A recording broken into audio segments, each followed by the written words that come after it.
అంటున్నావు. అడిగారా మీరు డైరెక్ట్? అడిగిన తల్లిదండ్రి మేము ఇద్దరం ఉన్నాం అమ్మ, మరి నీకు పెళ్లి చేయలేని స్తోమతలో ఉన్నామా మేము, మాకు ఒక ముచ్చట ఎందుకు చెప్పలేదమ్మా అన్న. నాన్న అలాంటిది నాకు గొంతు కోసిన, అలాంటిది నీకు చెడు తెచ్చి నేను దగ్గర పెట్టనని చెప్పింది. నేను చెడు అంటూ ఆలోచన అంటూ దగ్గరికి రాని అన్నానా, నువ్వు 10 మందిని తిరగడం, నీకు ఎలాంటి మచ్చ తెచ్చినప్పుడు నేను ఉన్నా సచ్చిన ఒకటే నాన్న అని చెప్పింది నాకు బిడ్డ. చెప్పిన తర్వాత సరే అమ్మ నా బిడ్డ మీద పుల్లు నమ్మకం ఉంది, ఒక మాట కూడా తిట్టకుండా బయటికి వెళ్ళిపోయినాను.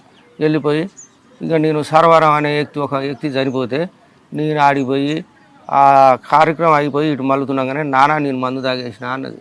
ఓకే, అంటే అమ్మ మీరు లేదా అప్పుడు ఇంట్లో? లేదు, ఇద్దరం ఒకనే ఉన్నాం. ఓకే, ఇద్దరు వెళ్ళిపోయారు. ఇద్దరం వెళ్ళిపోయారు. నాన్న మందు తాగనే దానికి అక్కడికి వెళ్ళి ఇక ఊరుకొచ్చుతో బండి మీద మేము తిప్పర్తిలో పడిపోయాం. అయ్యో, తిప్పర్తిలో పడిపోయేసరికి వాళ్ళు ఎవరో తల్లులు గిన్ని మంచినీళ్ళు పోసి ఒక కారు మాట్లాడితే ఆ కారు కూడా టైంకు రాలేకపోయేసరికి మమ్మల్ని బస్సు ఎక్స్ప్రెస్లో ఎక్కించారు. ఎక్స్ప్రెస్లో ఎక్కించి అక్కడికి వెళ్ళాం గవర్నమెంట్ హాస్పిటల్కి. గవర్నమెంట్ హాస్పిటల్కి వెళ్ళిన తర్వాత కొంచెమే తీసుకున్నది కదా, ఈ సమయం ఏం కాదని చెప్పి కొంతమంది అంటున్నారు. కొంతమంది ఏమంటున్నారు ఈ గడ్డి మందు తాగితే బతకరని కొంతమంది అంటున్నారు. అంటుంటే అక్కడికి వెళ్ళి మేము చక్కగా నల్గొండకి ఈ ఏరియా హాస్పిటల్, ఏ హాస్పిటల్ అది ప్రభుత్వ హాస్పిటలా? ఐకాన్ హాస్పిటల్కి తీసుకోవాలి.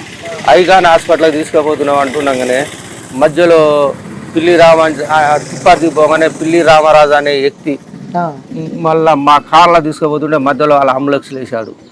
వాళ్ళ అంబులెన్స్లు వేసి మా బిడ్డని సంకల్ప అనే హాస్పిటల్కి తీసుకుపోయాడు. సంకల్ప హాస్పిటల్కి తీసుకుపోయి ఈ హాస్పిటల్ మనదే, మనం చెప్పినట్టు వింటారు, అది చేస్తారు ఇది చేస్తారు అని చెప్పాడు.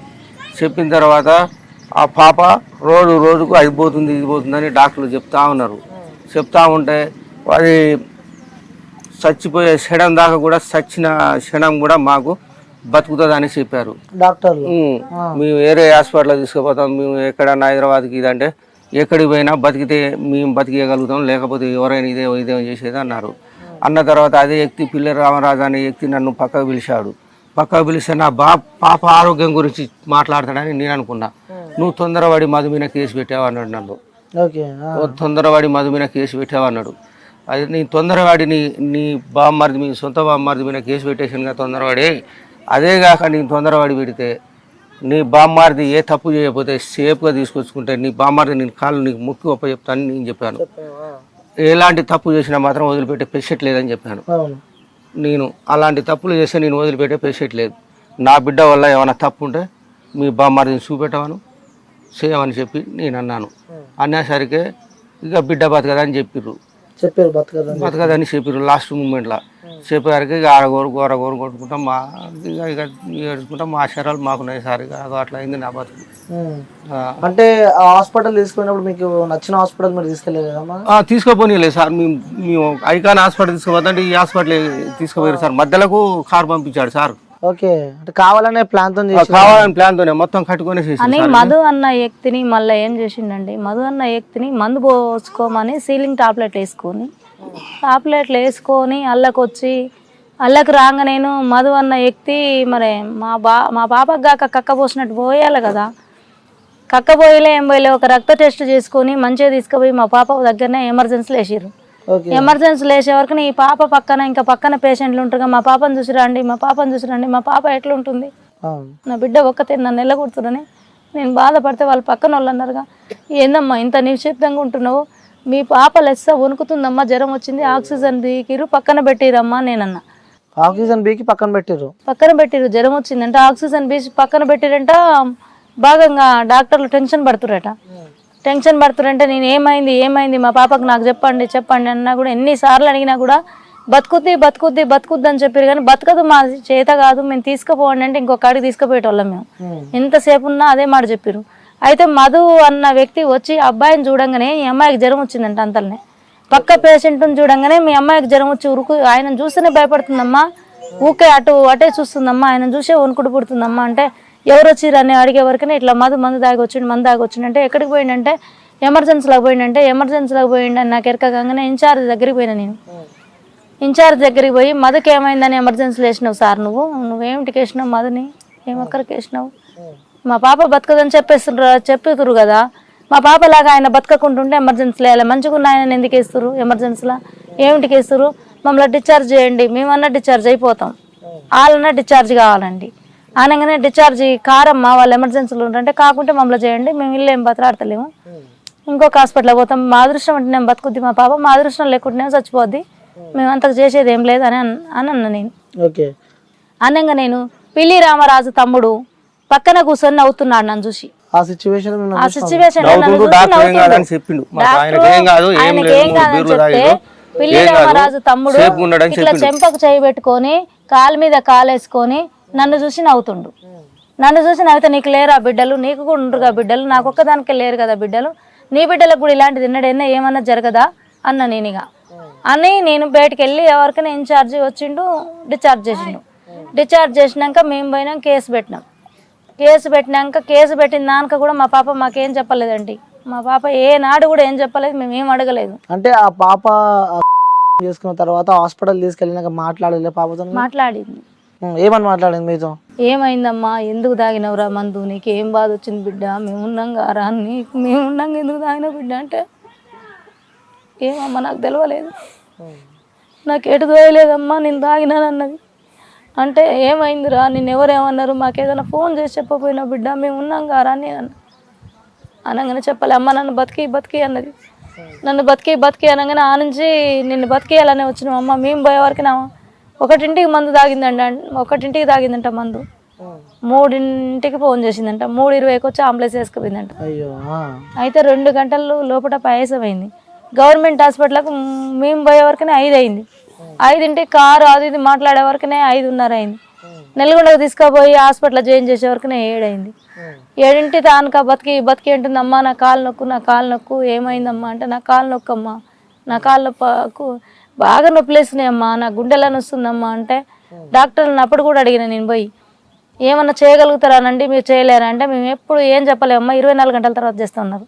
24 గంటల తర్వాత అడిగితే మళ్ళీ 24 గంటల తర్వాత చెప్తున్నారు. మళ్ళీ 24 గంటల తర్వాత చెప్తున్నాను వాళ్ళు కనుక 4ంటికి పానం పోద్దన్నాక కూడా 4ంటికి పానం పోద్దన్నాక కూడా మందులు తీసుకురాండి అని మందులు తీసుకురాగా నేను గేట్ దగ్గర నాయన నీ కాలు మొక్కుతానైనా నా బిడ్డను చూడాలి, ఒక్కసారి చూసి రావాలని దండం పెడితే అర్థం చేసుకుని నన్ను వదిలేసి అడిగిపోగానే అమ్మా అమ్ములు ఏమైంది బిడ్డ అంటే, నా బిడ్డ నా కండ్ల కళ్ళి చూసి ఏడ్చింది. ఎందుకు ఏడుస్తున్నావు అమ్మ అని బయట కొంగ పెట్టుకొని తూడ్చింది. నీళ్ళు తుడవగానే నా బిడ్డ నా కళ్ళి చూసింది, పాన విడుస్తానికి గుడ్లు తిప్పుతూనే ఉంది, గుడ్లు తిప్పేస్తుంది. అయితే నేను అన్నగా ఏమైంది అనే వరకు అప్పటికే వాళ్ళు నాకేం చెప్పట్లేదు, ఉరుకులో పెడుతురు, అటు ఇటు ఉరుకులో పెడుతురు, కానీ నాకు చెప్పట్లేరు. నువ్వు వెళ్ళు అని మెడలు పట్టి బయటికి నెట్టేసారు హాస్పిటల్ వాళ్ళు. నెట్టేసి నేను బయటకు వచ్చిన. నా బిడ్డ అంతకుముందు కేసు పెట్టి వచ్చినాక జడ్జి వచ్చింది. జడ్జి వచ్చినాక 10 నిమిషాల తర్వాత నేను పోయి అన్నా కదా అమ్మా అమ్ములు అప్పుడు మంచిగా మాట్లాడుతుంది, అమ్మా అమ్ములు ఏందమ్మా పెద్ద డాక్టర్ అమ్మ వచ్చిందంటే, పెద్ద డాక్టర్ అమ్మ కదా తిక్కల్దానా జడ్జి గారు వచ్చిందని అన్నది. జడ్జి గారు వచ్చేంత తప్పు నువ్వేం చేసినావు బిడ్డ అని నేను అడిగిన. అమ్మ నేను చెప్పలే కానీ అన్నయ్యనన్న నాన్ననన్న చంపేస్తున్నారు, లవ్ చేస్తే చేయమని చెప్పని, లవ్ చేయకుంటే అన్నయ్యని కానీ నాన్నని కానీ ఇమ్మడింట్లో చంపుతున్నారు, నన్ను కానీ మధును కానీ పెళ్లి చేసుకోవాలి, లేకపోతే ఇతర వాడిని చేసుకుంటే ఇన్స్టాగ్రామ్లో దాంట్లో దీంట్లో పెడతాం అని బెదిరించిరమ్మ. మా ఫ్రెండ్స్కి మొత్తం ఫోన్ చేసి ఎన్ని రోజులు మీకు చెప్పలేదు, ఇంకా నాకు నేను చెప్పుదానంటే నాకు భయం వేసిందమ్మా, అన్నయ్యని చంపేస్తాడు నాన్నని చంపేస్తాడు అంటే, అన్నయ్య హైదరాబాద్ ఉంటాడుగా, మనూరు వాళ్ళని వస్తే ఏదైనా చేస్తారని భయపడ్డామంటే, అంత పని ఎందుకు చేసినావు బిడ్డ, నాకు చెప్పకూడదారా, నేను లేనారా అంటే, నేను చెప్పలేదమ్మా అని అన్నది. అయితే శివ అన్న వ్యక్తి ఒక్క ఆడి మనిషిని తిట్టిండట మీ అమ్మాయిని, మా అమ్మాయిని, మా బజార్. నేను ఒకరోజు ఇంకా 5-6 రోజులకు మందు, బర్రెలు ఉన్నాయి సార్, మాకు ఒక్క బర్రె ఉంది, నాకు గొర్రెలు ఉన్నాయి, నేను గొర్రెల కాడికి పోతా, మా బుజ్జి బర్రె కాడికి పోద్ది, పక్కన అందరికి పోతాయి, బజార్ వాళ్ళే ఆమె పోతుంది, అమ్ముకొని ఏం చేస్తానని ఇడ్చుకొని పోతుంది, మా బావ కోడలు ఆమె పోతారు. నువ్వు బతికింది ఎందుకే, నువ్వు ఇంకా చిగ్గి తప్పి బతుకుతున్నావు ఎందుకే, నీదొక బతుకానే అని మీద ఊసి అమ్మ నా బూతులు తిట్టిండట. శివ అని తిట్టంగా నేను మధు అన్న వ్యక్తి వాడు నన్ను చేసుకుంటావా చేసుకోవా, చేసుకుంటేనేమో శివని చేసుకోవాలి, చేసుకుంటేనేమో నన్ను చేసుకోవాలి, చేసుకోకుంటే మీ నాన్న మీ అమ్మకు చెప్పినా మీ నాన్నకు చెప్పినా మీ అన్నయ్య అయితే ఫస్ట్ ఉంటాడు అక్కడ, మీ అన్నయ్య ఉండడు, తర్వాత మీ డాడీ ఉంటాడు, ఇద్దరిని లేపేస్తాం. ఏంటి అసలు ఇద్దరు మా ఊరోళ్ళే, ఇద్దరిని లేపేస్తాం. మీ అన్నను కానీ మీ నాన్నను కానీ ఎప్పుడన్నా కూడా ఉంచాం, ఇక ఉంచాం, చంపేస్తాం. ఇంకా అందుకోసం నువ్వు ఎవరికి చెప్పుకుంటా మమ్మల్ని లవ్ చేయి, లేకపోతే లేదన్నాడట. అంటే ఇది చాలా మందికి అర్థం కాలే, అంటే ఇద్దరిని లవ్ చేయనడం అర్థం కాలేదు. ఎందుకంటే సో చేస్తే నిన్న చేయి నన్న చేయి అన్నారని మీరు కూడా చెప్తున్నారు. సో మన వార్తల్లో కూడా అదే చూస్తున్నాం. అంటే అర్థం కాలేదు, నిన్న చేయి నన్న చేయి అంటే ఏంటది? చేయకుంటే చచ్చిపో. ఆ ఇద్దట్లో మదనన్న పెళ్లి చేసుకొని లవ్ చేయి, నన్నన్న పెళ్లి చేసుకొని లవ్ చేయి. శివ ఇతర వానికి నిన్ను బతకనీయం, మీ అన్నయ్య బతకడు. అంటే ముందు మీ అమ్మాయి వాళ్ళతో మాట్లాడడం అవన్నీ ఏం లేదు. అయితే మధ్యన ఫ్రెండ్స్ అనే ఫ్రెండ్స్ ద్వారా ఒక ఆయన అరూరు మహేష్ అని ఒక రోజు శివన్ ఎంట పెట్టుకొని మా ఇంటికి వచ్చిండంట. మా ఇంట్లోకి వచ్చిండంట. మా ఇంట్లోకి రాగానే మా బుజ్జి ఉరికిపోయి బయటకు వచ్చిందంట. వాడు ఎందుకు వస్తుండా అని. వాడు వస్తుండ అనగానే మా అత్తమ్మ ఉంది, ఆమె ఉండి వాడు మన ఇంట్లోకి వచ్చిపోయిండు ఇట్లా అన్నాడట అని అన్నది. ఏమన్నాడమ్మా అని నేనన్నా. ఏమన్నాడు అని అంటే, నన్ను లవ్ చేయమని మరి శివ కన్నా ముందు మహేష్ ఎక్కువ టార్చర్ చేస్తుండు. మహేష్ ఫ్రెండ్స్ కదా. ఏమైంది, ఏం తక్కువ ఉంది ఆయనకు, ఏముంది, ఏం తక్కువ అయింది, ఆయన లవ్ చేస్తే ఏంది, ఆయన కన్నా మంచిగా చేసుకుంటావా నువ్వు, నీకేమైంది అని 2-3 సార్లు అడిగిండంట. అడిగిందని నాకు తెలిసింది. నాకు తెలిసినాక నేనేం చేసినంటే, అసలు నువ్వెవరివి, ఆయన ఎవరు, అసలు మీరు ఏమిటికి అడిగిరు, అట్లా లవ్ చేయమంటే మీ అమ్మని చేయమని లవ్, మీ అత్తలు ఉండగా వాళ్ళని చేయమని లవ్, మా గురించి మీకు ఎందుకు, మేము పెళ్లి చేసుకోమతలేమా, లవ్ చేయమనేది మమ్మల్ని ఎక్కడిది, అది కారణం ఎక్కడిది, అది మీకు న్యాయం ఎక్కడిదని ఇంటికి పోయి అడిగేసి వచ్చిండు.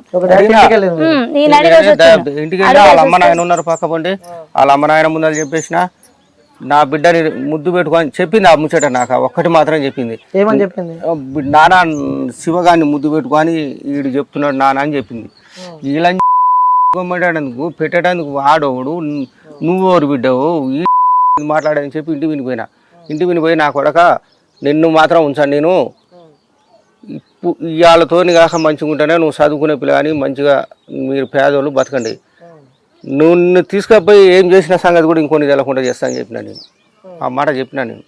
చెప్పంగానే ఇక అప్పటి నుంచి ఇక వాడు నాతో సరిగా ఎప్పుడు మాట్లాడాడు, ఎప్పుడు ఉండడు. అట్లా ఇక ఇట్లా నడుపుతురాట లోపల నడిపి ఫ్రెండ్స్ అందరూ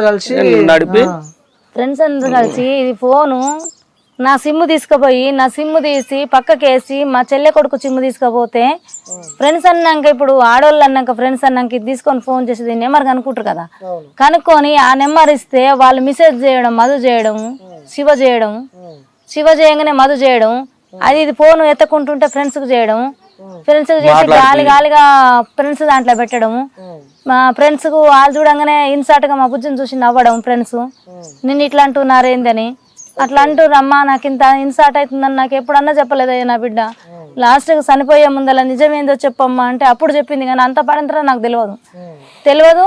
ఈ మధునన్న వ్యక్తిని కూడా వాళ్ళ బావ ఒక ఎమ్మెల్యేగా పోటీ చేసి ఇప్పుడు ఓడిపోయి గెలవకుండా ఆ ఎమ్మెల్యే అన్న ఆయన కూడా ఒట్టిగానే మందు తాగక ముందే తాగిండని ఇండిపెండెంట్ రామరాజు అన్న వ్యక్తి.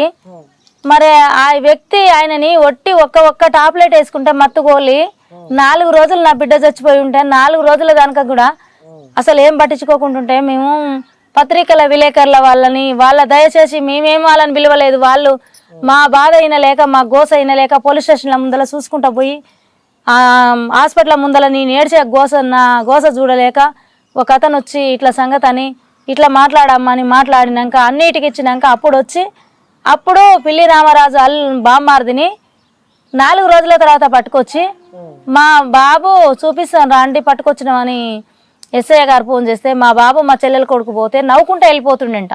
ఆ వ్యక్తి నవ్వుకుంటా వెళ్ళిపోతుండంట.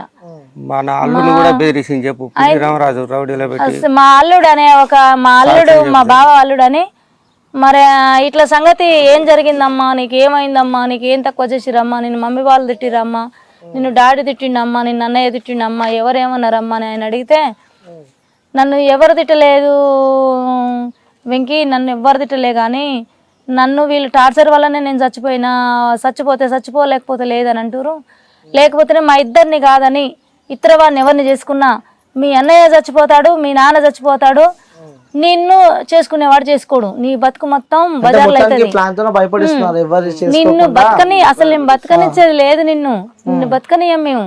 ఓకే నువ్వు ఎన్ని రోజులున్నా మా ఇద్దరిని చేసుకుంటున్నాం, ఎవరినన్నా ఒకరిని నిర్ణయం చేసుకొని చేసుకోవాలి.